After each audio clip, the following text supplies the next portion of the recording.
Hello there, ladies and gentlemen, this is Oxhorn, and today I'm going to show you how to install a ReShade or ENB preset into your game. So for those who don't know, an ENB or ReShade preset dramatically alter the look and feel of your game. Fallout 4 was optimized even on ultra settings to work on the most machines possible. That's great from a game design perspective, but there are many people who have pretty beefy machines and have the ability to have better looking graphics that the game can't support naturally. And sometimes there are people out there who just want to have some artistic freedom with the way that their games look, and so they use ENB and ReShade presets to just change the look and feel of their game. Now, ENB and ReShade presets are similar, but based on two different technologies. I'm going to briefly explain them, then show you how to install them. This is where you go to get ENB. This, I'm told, is more highly customized on a per-game basis. It needs to be rebuilt for a specific game platform, and then the modding community can then create presets for that game.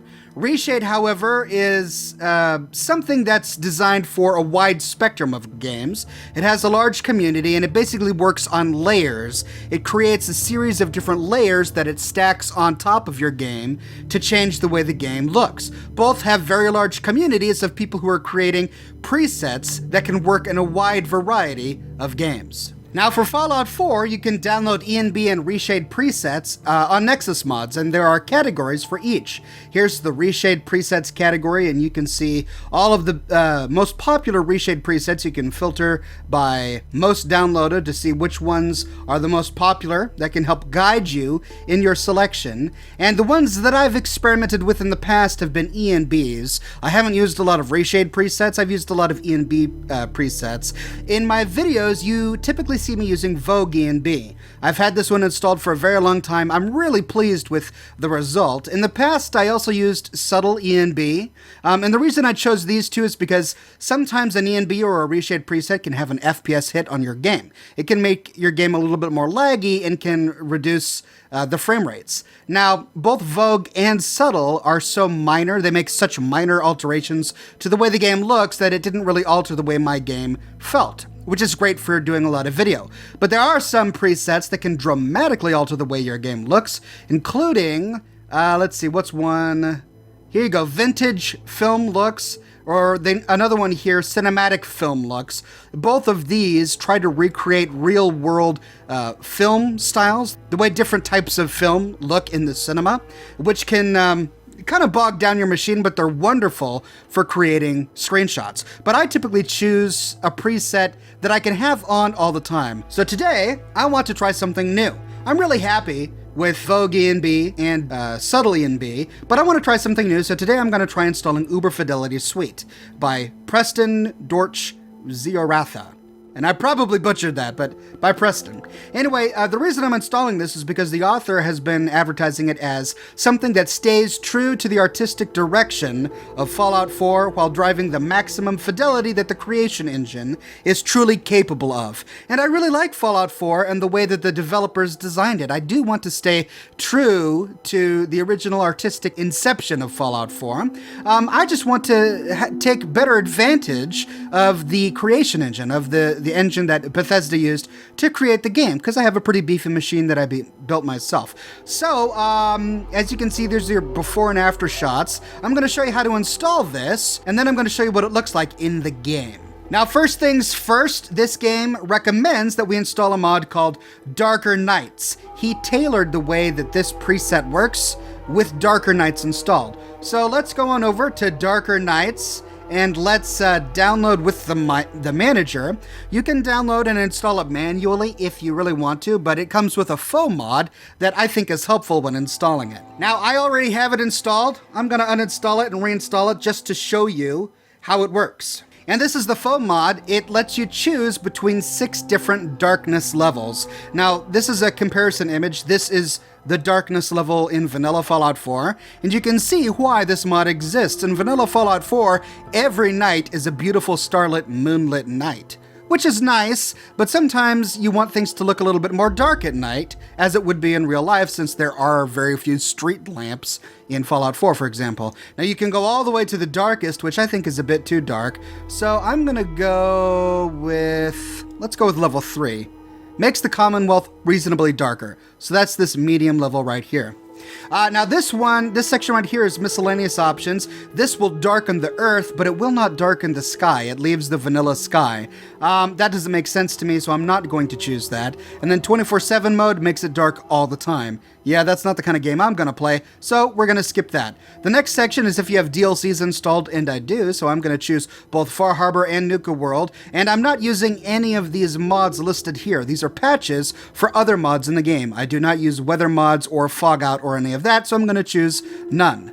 Moving on, this actually gives you an optional ability to have the NPC detection at night adjusted to the new darkness settings. But I don't want that. I just want to keep the vanilla settings in the game. I don't want to alter the way the game works. I just want to alter the cosmetics of the game. So I'm just going to choose vanilla, click next, and then this is if you have any night vision mods installed, and I don't. So I'm going to choose vanilla and click finish. Great, now Darker Nights is installed. Next, we need to install Uber Fidelity Suite, the ReShade preset itself, and there is only a manual option. As you can see, you can't install it with Nexus Mod Manager, so I'm going to show you how to install it manually. Click download manually, and continue.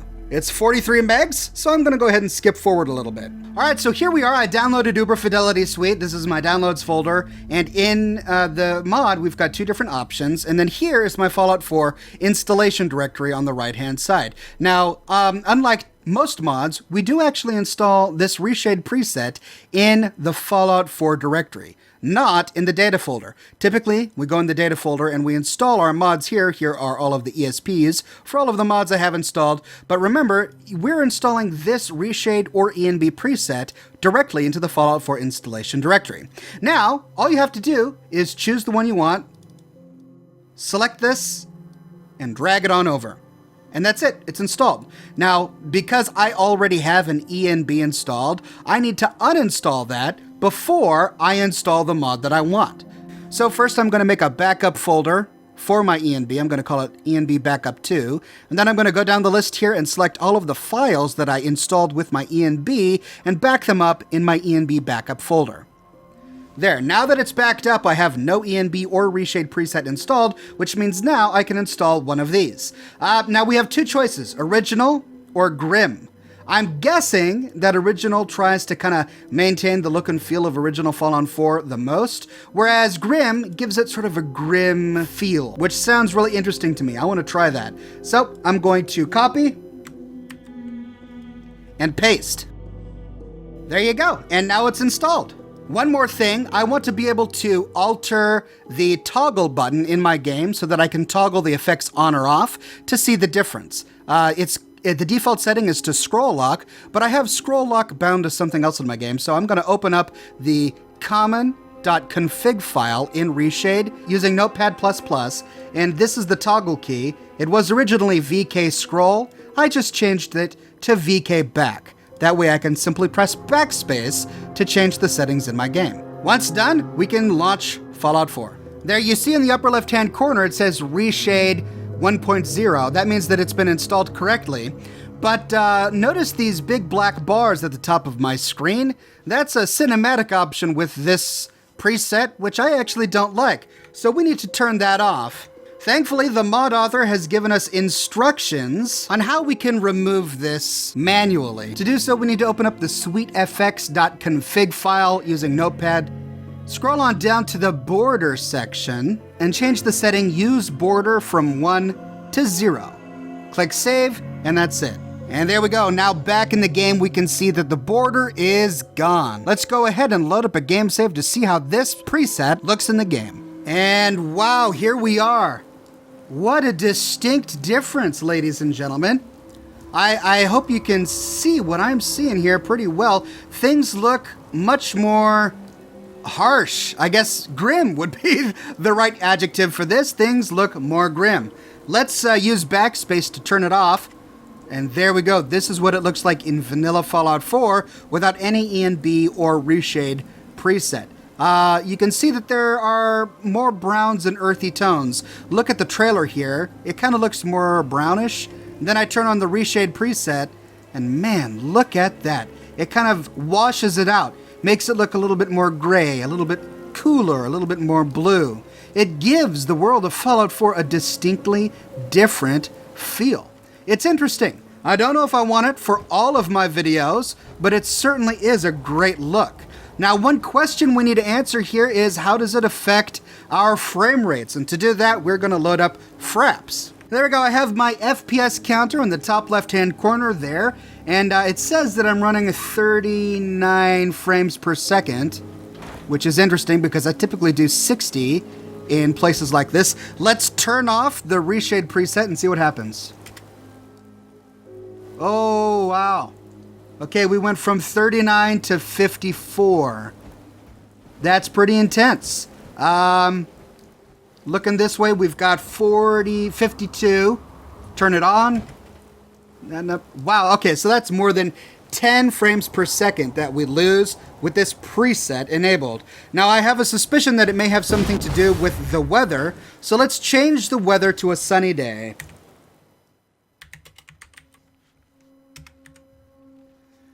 And my suspicions are incorrect. We've turned it to a sunny day, and it's still hovering around 40 FPS with the preset turned on. With it turned off, wow, we go all the way up to 55 frames per second. That's pretty shocking. But you can see, look at the difference there. On, off, on, off. Wow. Let's take a look at interior cells. Here we are on the inside of Hester's Consumer Robotics. We're getting 85 FPS with the preset turned off. Let's turn it on. Wow, and that crushes down to 54. But look at the difference that it makes. Let's turn off my light here. We've got these cool blues on the walls, and look at the smoke coming from the top. Let's turn it on, turn it off, and a little bit of a haze. Yeah, with it turned off, the vanilla settings for Fallout 4 have this slight interior haze, which is kind of bad. I don't like it. So turning this on makes it look much more dynamic and interesting, especially when you turn on a flashlight like this. Look at that difference. But what's shocking to me is the frame rate difference. I really didn't expect that, honestly. I've been using a lot of ENBs in the past, and they've only done maybe 1 or 2 frames per second difference here. But this is a whopping... we go from 48 to 72. What? What on earth? Now, it might be that this ReShade preset might limit my frame rate. But if it did, it would limit it at 60, not 50, where we're at right now. Which that doesn't make sense, because turning it off, we go all the way back to 76. All right, we've tested it inside, we've tested it outside. Let's try someplace that's really frame rate intensive. Let's go to downtown Boston. So here we are just outside Hester's Consumer Robotics. Let's take a look at our map here. And we're close to downtown Boston. We can go ahead and walk that way. This is our frame rate with the preset turned off. 45 frames per second, turning it on. Oh. And it doesn't even move. Not much of a difference at all, but look at the difference in the light. So we do have darker nights installed. That's not part of the mod. That gives us these really beautiful dark nights. Let's turn the mod off, and yeah, it's a significant difference. You can barely see that Protectron walking around out there. With the mod on, let's book it towards one of these tall skyscrapers and see what it does to our frame rate. Now, this is Fallout 4, which is notoriously poorly optimized, especially in downtown Boston, so most players have a lot of lag in downtown Boston. That's not the mod. What I want to see is if there's a major difference to having it turned on or turned off. With the preset turned off here by... Ah, what the... All right, we're getting 34 frames, 35 frames per second with the mod turned off. With it turned on, we actually jump up to 37 and 38. So this is pretty interesting to me. Makes me think that there's really not something to do with the preset, but maybe instead it has something to do with how interiors are dealt with. Because we had that huge frame rate spike happen when we went into Hester's Consumer Robotics, and also when we were out in the middle of a road. I guess where we are already loading a lot of really intensive textures, it's not that big of a deal. But we can test this again by going into Hub 360. So we're we've got it turned on right now. We've got 36 frames per second. Let's enter the hub. And here we are, we're at 60 frames per second. This tells me that the plugin does limit my frame rate, which is good because Fallout 4 was designed to run at 60 frames per second. Any faster than that and you get these weird glitches, like you try to pick a lock and the lock spins too fast, stuff like that. Let's turn it off, and my frame rate goes all the way up to 98. Yeah, so that's what's going on. So that's not that big of a deal. At least with this interior cell, I'm capped at my maximum frame rate, which is 60, which is not too bad, not too bad. So I can't really complain about that. But let's talk a little bit about the look and feel just as it is. So here we are. I don't have my torch on, and this is with the mod on, off. So you can see things are much more earthy. We've got this orange glow kind of consuming the entire interior cell here. But turn it off and the corners become much more dark. The light from this barrel has a much more limited reach. I really enjoy the look to this grim preset. There's one more experiment I want to do before we try something else, and that's how this is going to look in a really crowded settlement. So as you know, I'm notorious for building large settlements with lots of NPCs, lots of settlers, and I want to see how this plugin, how this preset is going to handle a large settlement. So here we are on Sweets, my Miniman character, who has all of my Miniman settlements, and looks like I last logged out of her in downtown Cambridge. That's right, because I was shooting footage for my video on the Watchers. This place took a direct hit. Not much left. And with the preset installed, I'm getting 40 frames per second here in downtown Cambridge. Let's turn it off. And it's pretty much the same in terms of frame rate. But look at the difference in color quality. Everything looks a little bit more vibrant, a little bit more colorful. Look at the brown of that brick in the building to the left and the green of, I believe that's the Green Tech Genetics building. And then let's turn it on and it washes it right out. You can still tell the difference in color, but the brick looks like a darker rusty color, and the green of the building is less limey. It's less neon color. Also, the ground itself seems to have less of a brown haze. So this is with it turned off. Turned on, yeah, the brown haze kind of goes away. The detail, look at the detail in the grass. Here, let me hop down and get closer so that you can see the detail. Let's turn it off, and I mean, yeah, it looks pretty nice. Turn it back on. Wow, look at all that detail. Things look a little bit more sharp. It's like, yeah, it definitely looks like it's out of a film. All right, but I said that I wanted to try a settlement, so let's go to Outpost Zimonja. And it looks like we came into the middle of a rad storm. Which is okay because I want to know what this looks like here. So we're getting 27 frames per second in one of my largest settlements. This is Outpost Zimonja. It's pretty large. Lots of work went into this, and we have 36 settlers. With the mod installed, we get 27 frames per second. Let's turn it off. And it's about the same. We're getting 27, 26 frames per second. The rad storm is pretty hazy. We definitely have a sort of neon green up there. Then we turn it on, and the green becomes much more sickly, much darker. The lights have less room. There's less glow. Interesting effect. Look at that. There's light coming out of those bulbs really close, but the nearby Brahmin pin is almost pitch black. With that, the light has a little bit more range, and things are a little warmer. Alright, so I normally get really low frames in settlements like this just because I made them to be so big. Look how dark this is. On, off, on, off. That's pretty intense. So I expected this to be to have low frames, to have low frame rate. And it looks like the mod is not harming things all that bad. With this ReShade preset installed, I'm pretty much getting the exact same frame rate that I was getting without it installed.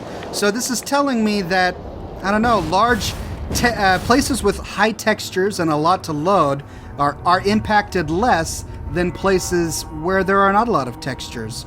And you know, the difference is, it's really a matter of choice. Some may like the original Fallout 4, which is what we see here, and some may prefer this sort of darker, grimmer landscape.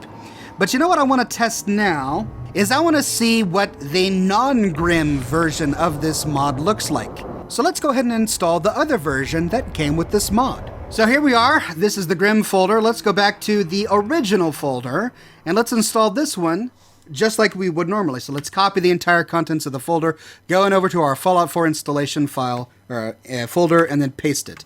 It wants to know if we want to overwrite everything, and yes, we do. Let's let it overwrite that, and then we do need to make a few changes. So let's go ahead and load up the Sweet FX CFG because we needed to change the border setting down here.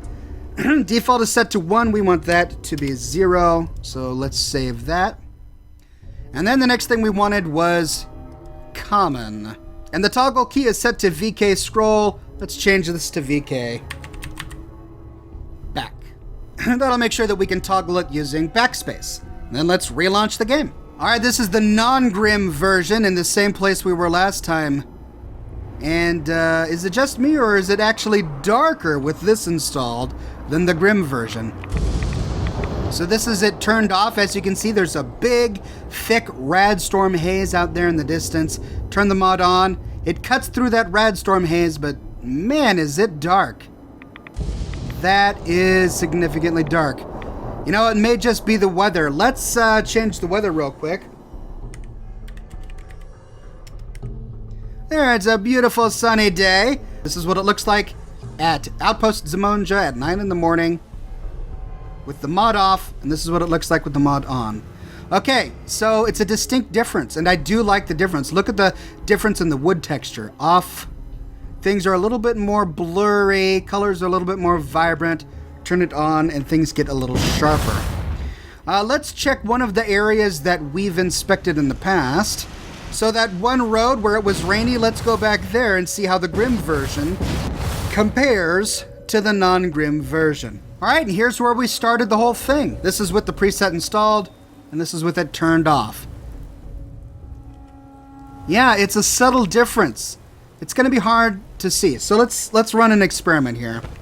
Let's find a nice depth of field by this red car. So we have a lot of colors. We've got red, white, green, sky. All right, and a big giant guy in the middle. Hey! You need to move. I'm running an experiment here. Okay, this is what it looks like with the original version installed. This is with the Grim version installed. And this is with both versions turned off, with the original vanilla Fallout 4 colors and look. So there you have it, ladies and gentlemen. Between the two, I think I prefer the Grim version. This is with no preset installed. As you can see, the glow from that red light is a little warmer. Turning on the Grim version of this mod, and it kind of crushes that a little bit, making things look, well, a little bit more grim. And here we are inside the Boston Mayoral Shelter, where I typically, according to my previous tests, would get really poor FPS with this mod installed, but as you can see, I'm up in the 50s.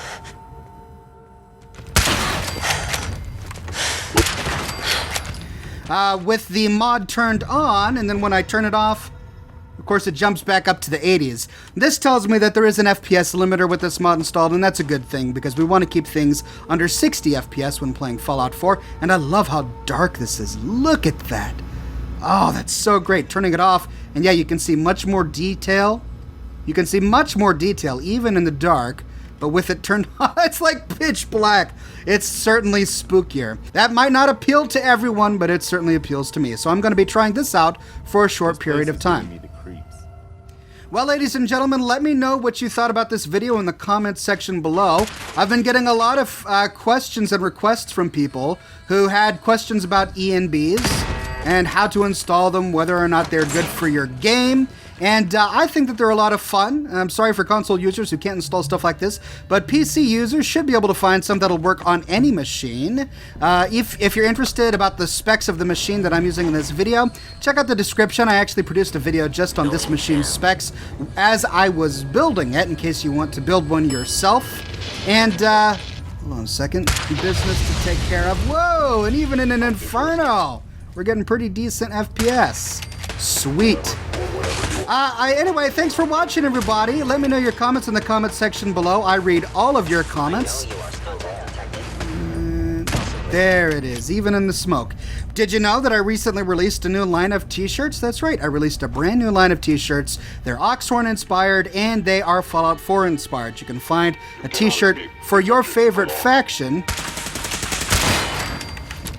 in the description below. And if you like what I do and you want to support me in a more personal way, consider becoming one of my... Oh, hey. Really? Please come out. Oh, I'm so bad at this. Anyway, if you like what I do and you want to support me in a more personal way, consider becoming one of my patrons on Patreon. Patreon subscribers gain access to a private channel. Oh, man. On my Discord server, as well as a bunch of other cool Oxhorn perks. Where did you go? Where did you go? Oh, there we go. But more than anything, ladies and gentlemen, I'm just so glad that you're here watching this video with me today. Thank you so much for watching, and I'll see you tomorrow morning, as always, bright and early, with a brand new video.